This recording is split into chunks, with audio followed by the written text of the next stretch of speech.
And Moses joins us for sports. Now, good news if you're a big fan of college sports. Basketball and volleyball start today. Yeah, the women volleyball team get underway pretty quick. The guys following that, volleyball here in town, that is. But of course, the basketball teams, they're kicking off in Edmonton for theirs. We'll start with the Lady Rustlers, who are looking pretty good, and I mean pretty good, against their matchup with Concordia.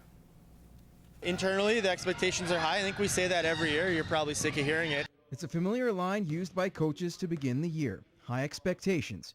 But unlike seasons past, it seems that statement is warranted. This is a pretty talented group. I'd say probably the most talented group we've had on campus here. The Rustlers roster includes 7 freshmen, bolstered by 2 newcomers, with plenty of experience, and 5 returnees. A nice mix, according to one veteran. Having players who have played before, Al's been to nationals before, it gives all of us that extra drive and that hunger that we have to set the example every single day in practice to show how important going that extra mile is, and I don't think any of us are going to let up on that this year. The squad is also made up of 6 players listed at 6 feet or taller, giving the Rustlers a completely different look.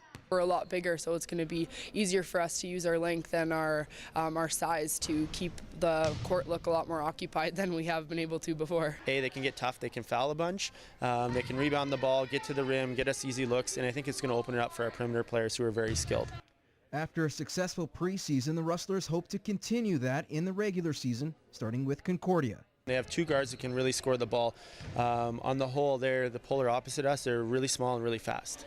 We're really big, so it's going to be who can kind of force their will on the other one. But they do create some matchup problems, and they're always well coached. So it's a team, when you don't have a lot of game tape on, you kind of worry, what are they going to be running? Are we prepped for that?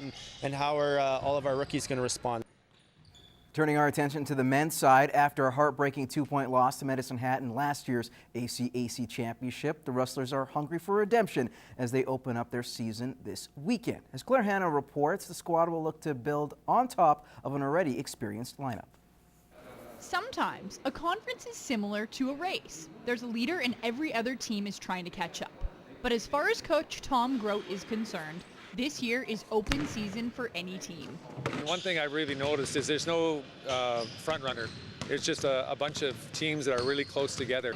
The squad has already been fine-tuning for the opener this weekend, and they plan on playing it like they're already deep into the season.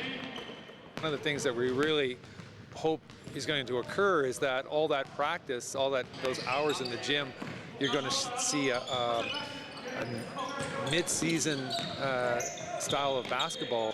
I think the biggest thing that we have to do is make sure that for every game that we play this year that we've got a game plan and that we're going to execute the game plan. For second-year veteran Stephen Jones, who was also one of the Rustlers' top scorers last year, his focus is on the closer task at hand. I just want to start the season off with a W, you know, just want to get a win, start it off right, and maybe keep that streak going for a while. This year, they are returning 8 players, including Jones, who have been on the team at least 2 seasons, and 4 out of the 5 starters are also veterans. But even with the wealth of experience, Coach Groat wants to keep building. No, but that being said, we have to make sure that we're moving ahead. You know, we can't be happy with where we're at. It's where we want to be. And for the squad, where they want to be is at the top. Our goal is a national championship, and I'm not going to be shy about that. I mean, why would you want to settle for anything less than the best? And you have to set your goals realistically. Well, like I said, we have a good number of the core back. I think we'd like to bring an ACAC basketball championship banner back to the school, the first ever. Claire Hanna, Newcap Sports. The ladies with some experience, the guys with some experience, and speaking of experience, this time with weather, not a basketball, Gerard Lampow has your details coming up after the break. After a bumpy start to the season, dropping their first 3 games, the Baker Hughes Bobcats have looked to turn things around. Now have a chance to make up some ground in a tough North Division with a pair of games this weekend. Matt Schumont has more. After suffering a brutal 10-0 loss a couple weeks ago, it seemed to give the Baker Hughes Bobcats a spark. Since then, the team has won 2 of their last 3 games and have started to come together as a team. There's guys from all over playing Bantam AAA, the U16, and playing a little bit of AA hockey, and so it's going to take a little while just to mesh as a team. We were kind of in sections, and now we're just a whole group, and everybody's talking and working hard, and everything just going the right way now. Entering the year with 6 15-year-olds on the roster, the biggest goal the team wanted to see was getting better every day. And since day one, the team says it's been a complete 180.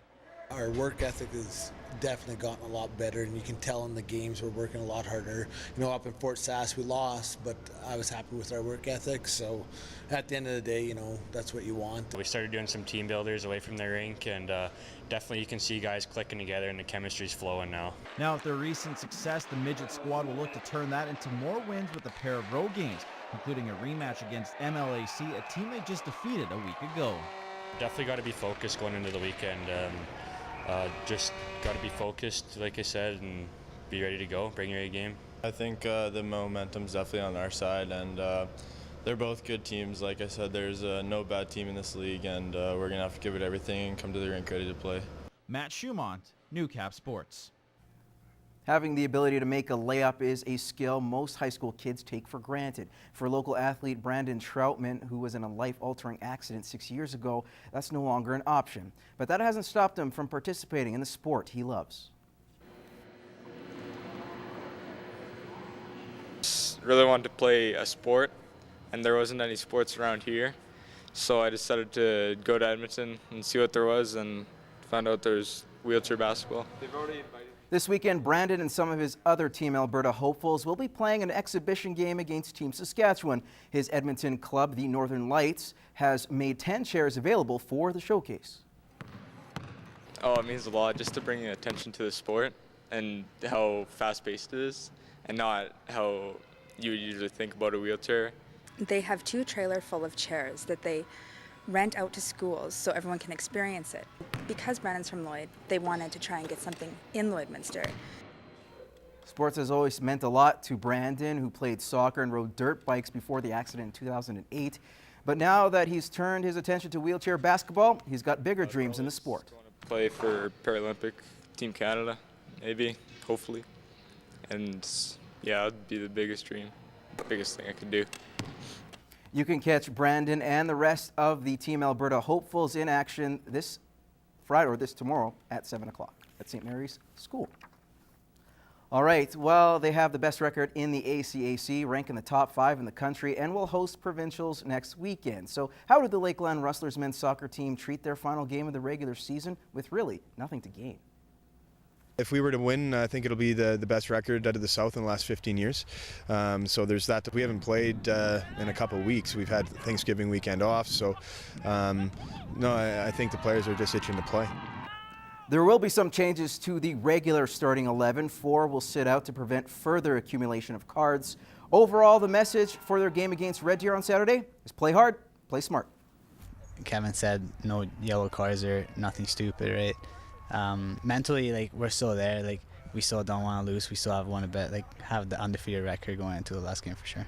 We'll use this game as like a preparation game for the coming into the playoffs, and hopefully we get everything we need from it. And that's all the time we have in sports. We'll have more Newcap news and weather for you after the break.